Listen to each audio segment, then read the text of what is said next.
আমাদের সংবিধান আমাদের আত্মসম্মান এই স্লোগানকে সামনে রেখে দেশ জুড়ে পালিত হচ্ছে সংবিধান গৌরব অভিযান। গত 11 জানুয়ারি থেকে সূচনা হয়েছিল এই কর্মসূচির। শনিবার এই অভিযানের শেষ দিন উপলক্ষে গোটা রাজ্যে ছিল মণ্ডল স্তরে মিছিল। একই সাথে রাজধানীর বিভিন্ন এলাকার মণ্ডলের উদ্যোগেও মিছিলের আয়োজন করা হয় এদিন। এই মিছিলগুলোতে অংশ নিয়েছেন মণ্ডল সভাপতি সহ অন্যান্য নেতৃত্ব এবং দলীয় কর্মীবৃন্দ। সংবিধান গৌরব অভিযানকে সামনে রেখে এদিন বনমালীপুর মণ্ডল আয়োজিত কর্মসূচিতে অংশগ্রহণ করেন প্রদেশ সভাপতি তথা রাজ্যসভার সাংসদ রাজীব ভট্টাচার্য সহ মণ্ডলের অন্যান্য নেতৃত্ব কার্যকর্তারা।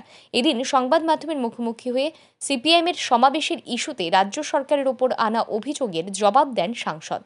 দীর্ঘ 25 বছরে বামপন্থীরা যেভাবে মানুষের উপর অত্যাচার, মানুষের উপর যেভাবে সন্ত্রাস করে এই রাজ্যে ওনারা গদিতে কায়েম ছিলেন, সেই পরিবেশ তো এখন ত্রিপুরা রাজ্যে নেই। ত্রিপুরা রাজ্যের মানুষ স্বতঃস্ফূর্ততার সঙ্গে ভারতীয় জনতা পার্টির সঙ্গে রয়েছে এবং ভারতীয় জনতা পার্টির আদর্শিত দীক্ষিত হয়ে ভারতীয় জনতা পার্টির সংগঠনকে আরও শ্রীবৃদ্ধি করছে। আপনারা দিন দিন লক্ষ্য করছেন যে বিগত 2023-এর নির্বাচন, তারপরে আপনার উপনির্বাচন, তিনটি জায়গায় বিধানসভার উপনির্বাচন, পঞ্চায়েত নির্বাচন, লোকসভা নির্বাচন, সেখানে বামপন্থীদের ত্রিপুরা রাজ্যের মানুষ মুছে ফেলে দিচ্ছে। এখন তাদের একটা মিডিয়া প্রচার লাগে। তারা মানুষের কাছে ভারতীয় জনতা পার্টিকে হেয় প্রতিপন্ন করার জন্য তারা একটা প্রয়াস নিয়েছে। আরে ওই ডেটেই আমাদের করতে হবে, ওই ডেটেই মাঠ দিতে হবে, এটা মানে অন্যায় আবদার। তো ত্রিপুরা রাজ্যে তো গণতন্ত্র রয়েছে। ত্রিপুরা রাজ্যে মাননীয় মুখ্যমন্ত্রী বারবার বলছেন যে আপনারা বিকল্প করুন, বিকল্প ডেট দেখুন। সরকারি প্রোগ্রাম, মানে এরকম অন্যায় আবদার যে সরকারি প্রোগ্রাম বন্ধ করে ওনাদের পার্টির প্রোগ্রাম করতে দিতে হবে। আরে এই তো 25 বছরের জামানা নয়। এটা মানে ওই যে আগে কমিউনিস্টের দেখতাম যে পার্টি অফিসে সব সিদ্ধান্ত হতো, সরকার সেইগুলি বাস্তবায়ন করত। এখন সরকার মানুষের সরকার, মানুষ সিদ্ধান্ত নেয় মানুষের জন্য কি কাজ করতে হবে। এদিন ভারতীয় জনতা পার্টি 6 আগরতলা মণ্ডলের উদ্যোগেও এক বিশাল র্যালির আয়োজন করা হয়। এই র্যালিটি ইন্দ্রনগর থেকে শুরু করে শহরের বিভিন্ন এলাকায় পরিক্রমা করে। এদিন আয়োজিত এই র্যালিতে উপস্থিত ছিলেন বিজেপি সহ সভানেত্রী পাপিয়া দত্ত এবং 6 আগরতলা মণ্ডল সভাপতি সহ বিভিন্ন রাজনৈতিক ব্যক্তিত্বরা।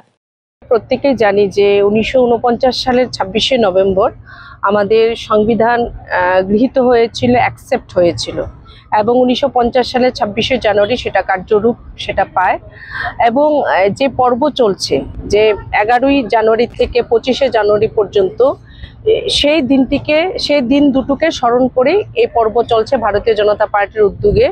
75তম বছর বর্ষপূর্তি আমরা পালন করছি এবং আপনারা দেখছেন যে টানা এই যে 11 জানুয়ারি থেকে যে চলছে, বিভিন্ন মণ্ডলে বিভিন্ন সময় আলোচনা সভা অনুষ্ঠিত হয়েছে।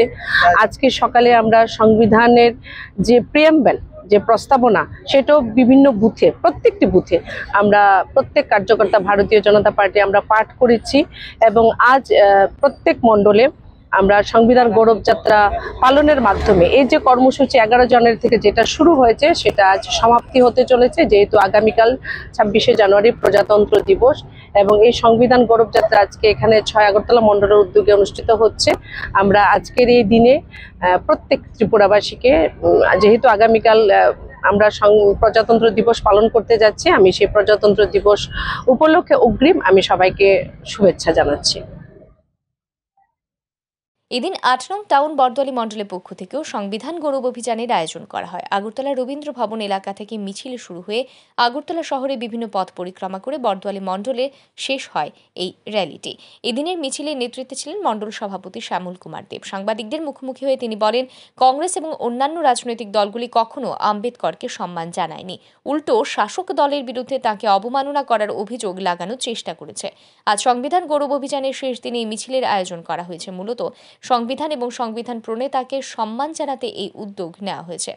আপনারা সকলেই জানেন, আমরা সকলে দেখেছি যে এবারের লোকসভা নির্বাচনে কিভাবে বিরোধীরা সংবিধান, আমাদের একটা পবিত্র গ্রন্থ, সেটাকে একটা ছোট্ট আকারে, ডায়েরির আকারে ওনারা ছবি দেখিয়ে বিভিন্নভাবে অপমান করেছেন এবং সকলকে মিথ্যাচারের একটা সাম্রাজ্য তৈরি করেছেন যে নাকি এবার বিজেপি সরকার আসার পরে নরেন্দ্র মোদীর নেতৃত্বে SC, ST, OBC সংরক্ষণ এইগুলি উঠে যাবে।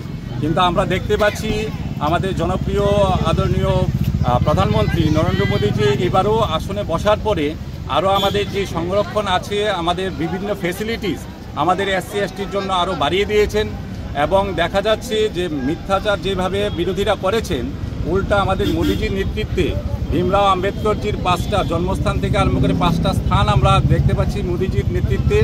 ওনারা এমনভাবে মোদিজির নেতৃত্বে সেগুলি থেকে তৈরি করা হচ্ছে যে পর্যটন কেন্দ্র হিসাবে সেগুলি আগামী দিনে একটা বিরাট ভূমিকা গ্রহণ করবে। তো সেই কারণে এইভাবে, এবং ভারতরত্ন পর্যন্ত বিরোধীরা তখন কংগ্রেস আমলে কিন্তু ভারতরত্ন কিন্তু আমাদের সংবিধান রচয়িতাকে দেওয়া হয়নি, কিন্তু আমরা দেখতে পেয়েছি রাজীব গান্ধী, ইন্দিরা গান্ধী সকলে ভারতরত্ন আগেই পেয়ে গেছে। কিন্তু অটল বিহারী বাজপেয়ীজি সচেষ্ট ভূমিকায় তখন দেখা গেছে যে যখন জোট সরকার ছিল তখন ওনার দৌলতে ভারতরত্ন দেওয়া হয়েছে আমাদের সংবিধান রচয়িতাকে। তা আমরা এইভাবে যে মিথ্যাচারের এগেনস্টে আমরা আজকে র্যালি বের করেছি এবং আমাদের সংবিধান গৌরব দিবস আমরা পালন করছি। গোটা রাজ্যে মণ্ডলস্তরীয় এই মিছিলের মাধ্যমে সংবিধান গৌরব অভিযানের সমাপ্তি হলো শনিবার। ব্যুরো রিপোর্ট, আর ই নিউজ।